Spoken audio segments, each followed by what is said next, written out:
Somos UTN.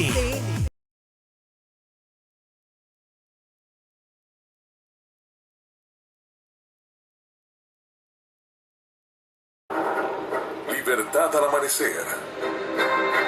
Escrita por Rodolfo González. Una producción de Noticias Colombia. Presentado por Caja Costarricense de Seguro Social, Instituto Nacional de Seguros y Tienda Monje. En el capítulo anterior. Le envía esta carta. Se la envía a don Servando. ¿Se la puede entregar usted? Claro que sí, señor cura. Será un honor. Que Dios la bendiga. Me voy a permitir presentar ante ustedes mi carta de renuncia y mi solicitud para que me permitan dejar Costa Rica y trasladarme a León, Nicaragua. ¿Pero qué está haciendo? De ahí, adelantándose al golpe y evitar así más daño, don Gregorio. No se preocupe. Ahora vaya usted a lo suyo y yo a lo mío. Está bien. Ay, Dios, las cosas que hace uno por perseguir el pecado y a los herejes.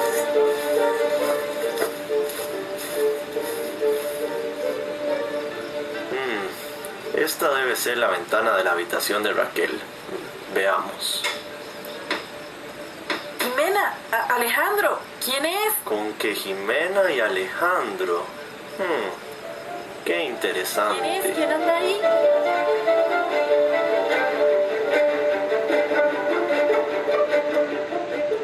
Somos UTN, Universidad Técnica Nacional. Saludos cordiales a quienes nos ven por las diferentes plataformas de la UTN. Libertad al amanecer es el nombre de la radionovela que escribió el alajuelense Rodolfo González, periodista e historiador, cuentacuentos y docente del área de humanidades de la sede central. Esta radionovela fue grabada y difundida en varios capítulos por Radio Colombia durante el mes de septiembre en conmemoración del bicentenario de la independencia de Centroamérica. Para conocer los orígenes de esta radionovela, la grabación, la difusión que se dio por Radio Colombia, vamos a conversar con el autor, que es Rodolfo González. Bienvenido, Rodolfo, un gusto tenerlo aquí en este espacio. No, el gusto es mío, José, y muchísimas gracias por darle pelota a estas quijotadas que mezclan un poquito de historia con un poquito de imaginación y sobre todo un gran deseo de compartir la celebración del Bicentenario con los acontecimientos de hace 200 años. Sí, bueno, Rodolfo es bastante conocido en Alajuela, ¿verdad? Por su labor de historiador, la parte de cuentacuentos. Bueno, y como dice él, es una quijotada que emprendió. Precisamente, ¿cómo es que surge la radionovela? ¿Qué lo motivó a usted a escribirla? Bueno, la primera experiencia, bueno, es que hay una experiencia muy antigua y otra más reciente. Tal vez la más antigua es la experiencia que me inyectó en el corazón, diría yo, cuando era estudiante de colegio, la profesora de sociales Florencia Ramírez, a quien siempre estaré agradecido por contagiarme la pasión por la historia, ¿verdad? Yo creo que ahí aprendí que había que enamorarse de la narración de los hechos para después o simultáneamente analizarlos desde su, como decía Florencia, causas y consecuencias y lo demás, ¿verdad? Entonces, desde ahí siempre quise de alguna manera conocer y compartir de una manera creativa los hechos de la historia de Costa Rica.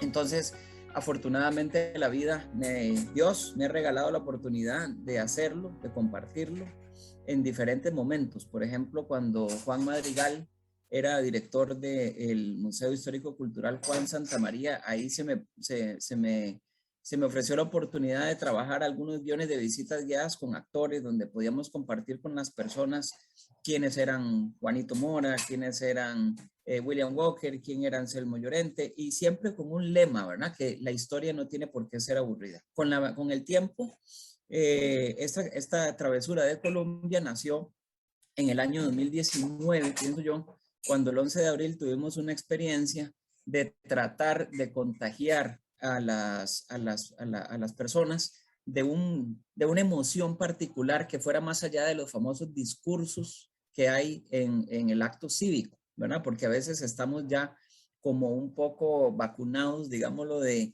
de cierto tipo de discursos, ¿verdad? Como que la gente le entra un discurso de un político por un lado y le sale por el otro. Entonces perdemos a veces como el encanto por las fechas históricas, a pesar de que hay, digamos, desfiles y demás.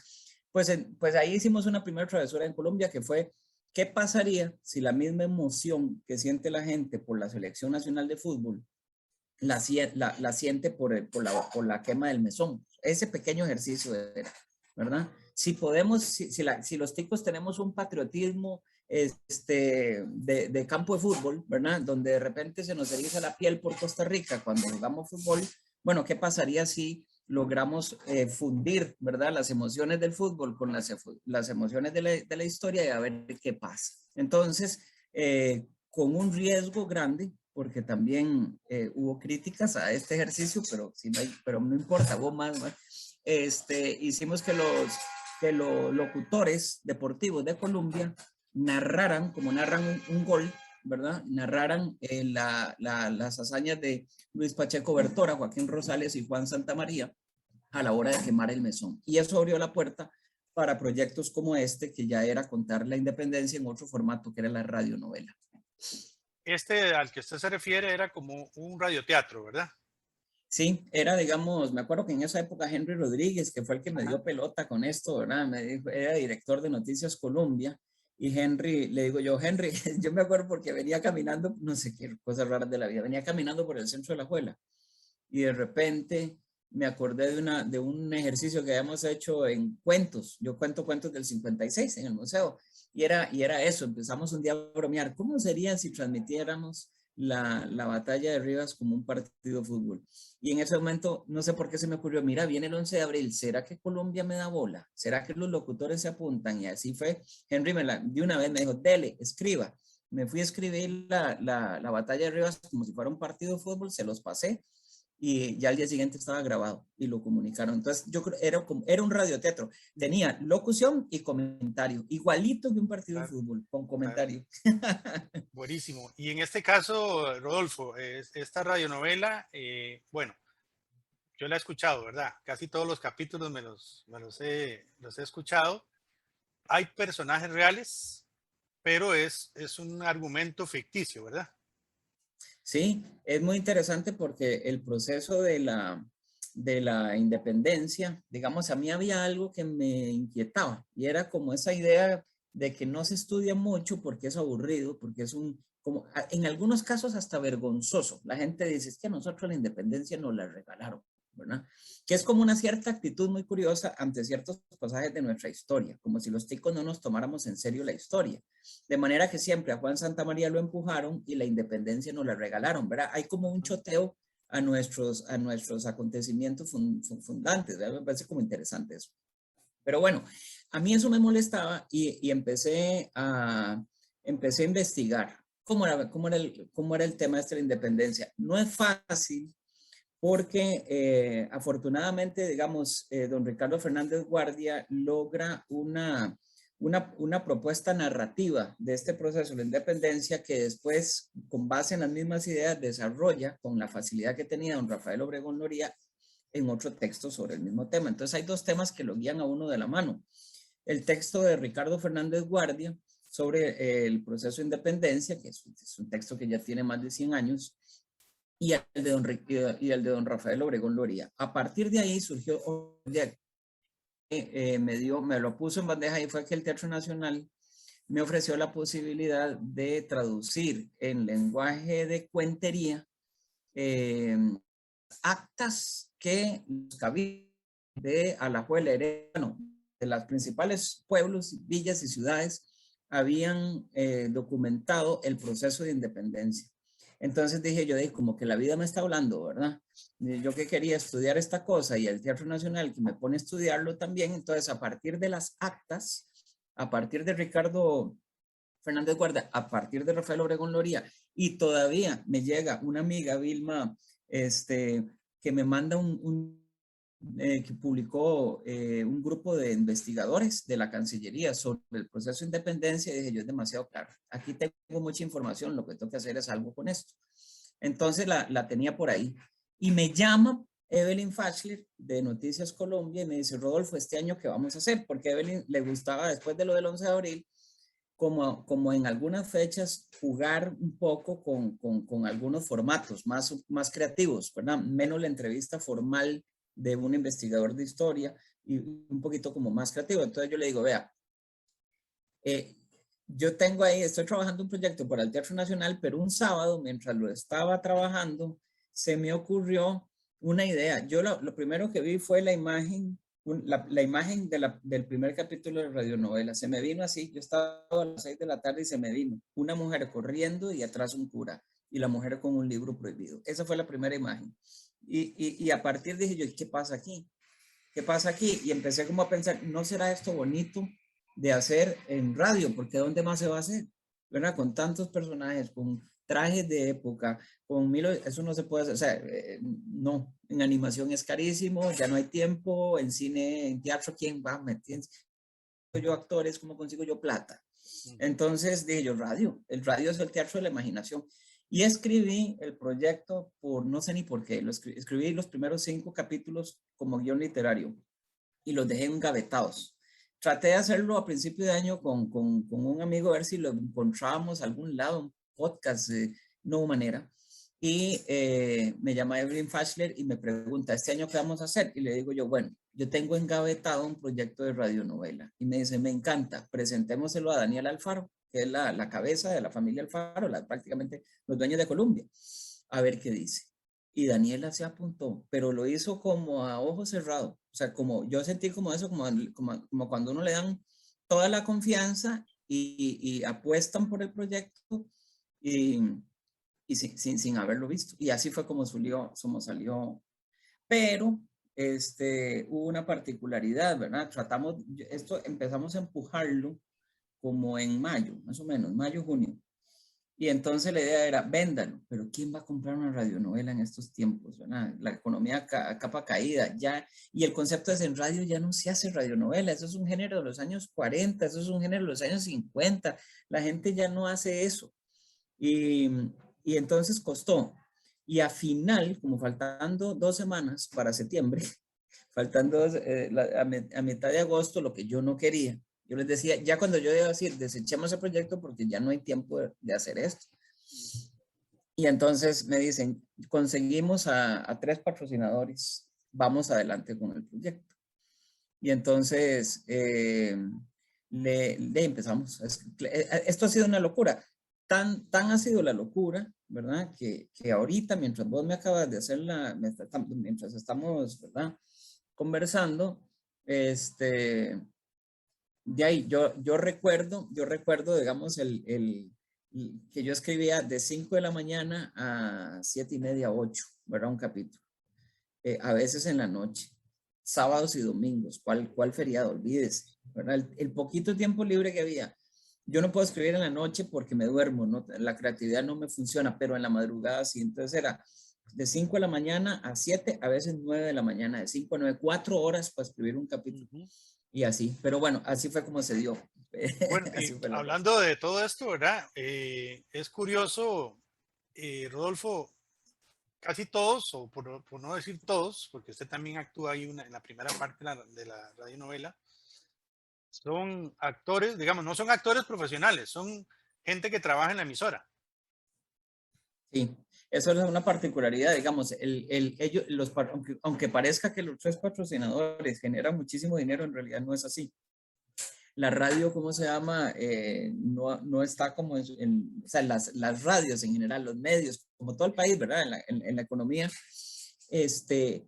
por lo menos no se consiguió como un presupuesto o una locura como para contratar. Imagínate, había que haber contratado por lo menos 10 actores, ¿verdad? Para 23 capítulos. O sea, ahí era una millonada de presupuesto. Entonces ellos dijeron, no, aquí lo bonito del juego es que sean los locutores de Colombia. Y ahí es muy interesante porque lo que se sacrifica en interpretación se gana en identificación. Creo que ha funcionado por eso, porque la gente está en el juego de quién está detrás de esa voz. Ella es la periodista de deportes. El otro es el director de... Entonces yo creo que eso es muy bonito. Y yo estoy muy contento con eso, porque además pasó otra cosa. Gente de toda la emisora se unió a hacerlo. Incluso sale la muchacha que limpia. Ella es doña Dolores Bedoya. Entonces yo creo que si se genera esas cosas en un lugar y que la gente y otros controlistas que nunca agarran micrófono están haciendo personajes. Y me decía uno de ellos, yo me puse a investigar, yo soy Juan Manuel de Cañas, me dice, yo me puse a investigar la vida de don Juan Manuel de Cañas para hacer esto. Entonces digo yo, si eso se logró, ya yo estoy más que contento, ¿verdad? Eso es muy bonito. Para los que nos están viendo, Rodolfo, así breve, ¿cuál es el argumento de la radionovela? Bueno, el argumento, hay dos argumentos. Está el argumento histórico, que ahí sí yo no cambio. Bueno, pongo a hablar a Juan Mora Fernández, a José Rafael de Gallegos, a José Santos Lombardo, a Rafael Francisco Cejo, a Gregorio José Ramírez, a don Juan de los Santos Madrid. O sea, hay muchos protagonistas en el proceso de independencia y ellos todos tienen una voz. Esa parte del argumento histórico está sacado de las actas, de los libros de don Ricardo Fernández Guardia, del libro de don Rafael Obregón Loría, del libro de Jorge Sáenz Carbonell y los demás. O sea, hay toda esa investigación histórica, cuenta el proceso desde que el acta de independencia llega de Guatemala, llega a Cartago el 13 de octubre, hasta que el 1 de diciembre de 1821 se presenta el Pacto de Concordia, o Pacto Fundamental Social Interino de Costa Rica. Ese es el periodo que cuenta con personajes históricos. Pero hay una historia ficticia. Y la historia ficticia básicamente es una familia de Heredia, cuya hija a escondidas, de las poquitas personas que ha aprendido a leer, porque eran muy, pero muy poquitas las personas, y sobre todo las mujeres que sabían leer, y lee libros de Juan Jacobo Rousseau, o sea, libros prohibidísimos en 1821, pero a ella la quieren casar con un señor de Heredia, bastante conservador, y ella se enamora de un mulato, vendedor de mulas en Alajuela, y básicamente es una historia de amor, de un amor que parece imposible, porque a ella la quieren casar, y ella está enamorada de esta otra persona, y entonces la trama es qué va a pasar con el amor de esta pareja. Básicamente esa es la historia. Con todo lo demás, ¿verdad? Cruzado con los personajes políticos de Alajuela, Heredia, San José y Cartago. Sin embargo, en la misma novela, radionovela, se narra la incertidumbre que hubo, como decir, nos llegó el aviso de la independencia y ahora qué hacemos con esta papa caliente, ¿verdad? He dicho que lo decís porque ese era el objetivo, ¿verdad? Que la gente no sintiera eso, como que la independencia nos la regalaron, llegó por carta y todavía no había que hacer nada.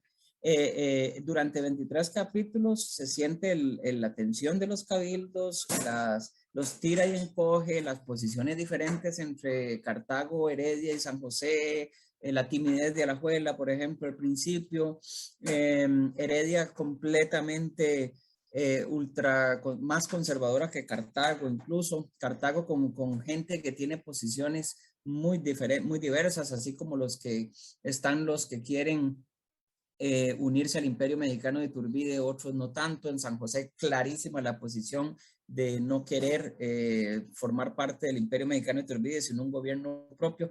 Todas esas cosas, todas esas negociaciones, todas incertidumbres y voluntades y esfuerzos quedan plasmados en esos 23 capítulos. O lo intentamos, por lo menos. Sí, claro. Sí, como le decía yo, ¿verdad? Se nota ahí la incertidumbre, hay incluso ahí como riñas, rivalidades, discusiones.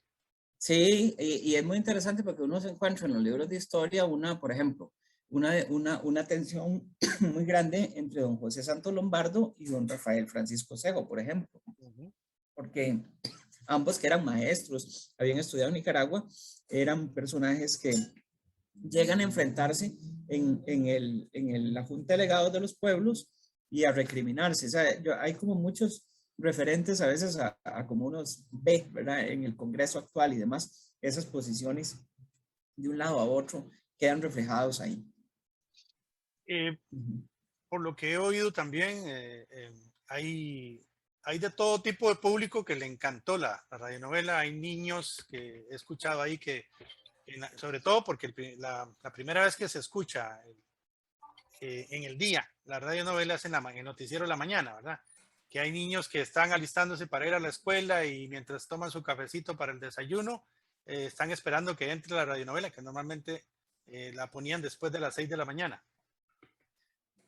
Para mí eso es un privilegio porque todo, ¿verdad? Sabemos que la radio a las 6 de la mañana es como un tiempo muy preciado, ¿verdad? Porque es que la gente va oyendo radio cuando va por la pista al trabajo, es como, ¿verdad? Entonces, que pusieran la novela a esa hora es muy importante. Yo en el segundo capítulo me motivé muchísimo, porque en el primero o el segundo, la gente escribía obviamente la primera semana más, y había un mensaje de un chofer que a mí me motivó. O sea, yo creo que yo a partir de ahí seguí escribiendo para ellos, ¿verdad? Y era el hecho de que él decía que él llevaba trabajadores de la zona franca, trabajadores a la zona franca, y que todos iban en el primer capítulo poniendo atención a la radionovela. Yo ese día me sentí tan feliz de decir, Dios mío, ¿verdad? A mí me gusta mucho la historia y qué bonito que la gente va, ¿verdad? Cuando he podido contarle en colegios, en escuela, que es una manera como de sembrar amor por el país, ¿verdad? Pero ¿cuándo me voy a subir yo a un bus de Zona Franca a contarles el proceso de independencia, ¿verdad? Y que a través de la radio eso se pueda, yo me sentí muy feliz. Después me vi como que había maestras, esa también me llamó mucho la atención, que las maestras decían, por favor, aclárele a la gente que aquí hay ficción, porque los chiquitos están creyendo todo. Y entonces a mí me gustó eso porque yo creo que si se están creyendo es porque le están poniendo atención, y entonces motiva muchísimo una dinámica de clase de tratar de descubrir como detectives qué hay de cierto aquí y qué de ficción, ¿verdad? Entonces yo creo que le da como una especie de, le estoy pasando la bola a los profesores para que se aprovechen de eso. Y había otra conversación que me gustó, que era una señora que decía que el marido era profesor de sociales y que se levantaban a escuchar la radionovela y que entonces conversaban de la historia. Entonces yo, qué vacilón, ¿verdad? Que el señor que da clases de sociales de ahí tiene como un pretexto también, pienso yo, ¿verdad? Como para hablar de las cosas que habla en las clases, también en un espacio familiar. Desde donde se vea, yo, digamos, a veces quisiera, José Alberto, como tener un huequito y poder asomarme a los rincones o a las casas donde están oyendo para ver qué conversaciones. Si solamente esto propicia una tertulia entre personas de una casa, imagínense, para mí ya se cumplió con creces el objetivo. Igual hay detractores, ¿verdad? Igual hay personas que lo que dicen es que esto es una pérdida de tiempo, que el tiempo de las noticias es para noticias, no para novelitas, y que hay personas que tienen el tiempo contadísimo y que apenas van para el trabajo, que van a estar perdiendo el tiempo. Y es válido también, ¿verdad? Yo creo que lo importante es no pasar así indiferentes el esfuerzo. Rodolfo, otra cosa que me llamó mucho la atención de la radionovela es que se describen costumbres de la Costa Rica de esa época, ¿verdad? Por ejemplo, el que llegaba a una casa no le servían café, sino que le servían agua dulce, ¿verdad? O cómo hacía un pancito, ¿verdad? Un bizcochito, ¿verdad? Y también el hecho de la imposición de un matrimonio, ¿verdad? Los matrimonios se arreglaban a conveniencia y ahí a la mujer no se le tomaba en cuenta con quién quería casarse, aunque no lo amara. Sí, yo me asesoré con una profesora de Historia del Derecho, especialista en Derecho de Familia, sobre cómo era este tema en 1821. Y sí, ella me puso ejemplos del siglo XIX en los cuales era posible eso, que los padres de familia forzaran a una muchacha a casarse con quien ellos decían. Y el concepto, digamos, del matrimonio como un contrato, ¿verdad? Que era casi como un negocio, ¿verdad? Como cerrar un negocio, como que esas cosas, y sobre todo, terminando la colonia, era muy importante que los grupos sociales, se jugaba mucho la pirámide o la jerarquía de donde uno pertenecía, ¿verdad?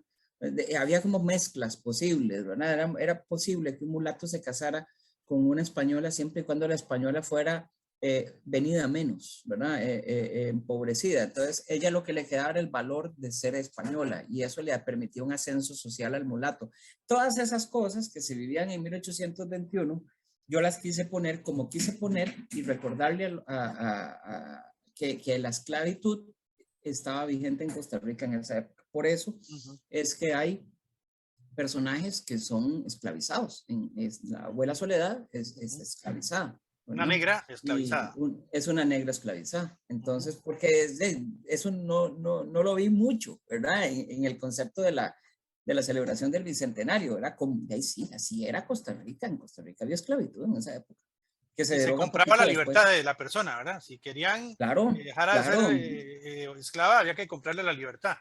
Sí, claro, igual que en el proceso, digamos, pero también podía ser que los amos tuvieran, y eso pasó mucho en Costa Rica, en Cartago también, digamos que Costa Rica sí también tenía como dentro de su sistema esclavista, como sus particularidades, ¿verdad?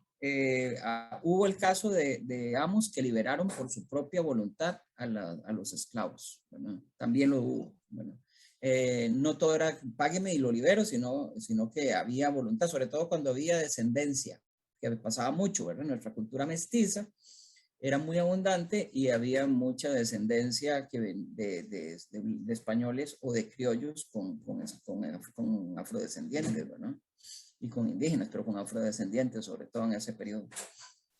Bueno, Rodolfo, y la incertidumbre ahora aquí es, y lo he oído por la gente que escribe comentarios, es el argumento, digamos, de la radionovela es esta muchacha Raquel, que es la española, ¿verdad? O descendiente de españoles, con un amorío con un mulato de Alajuela.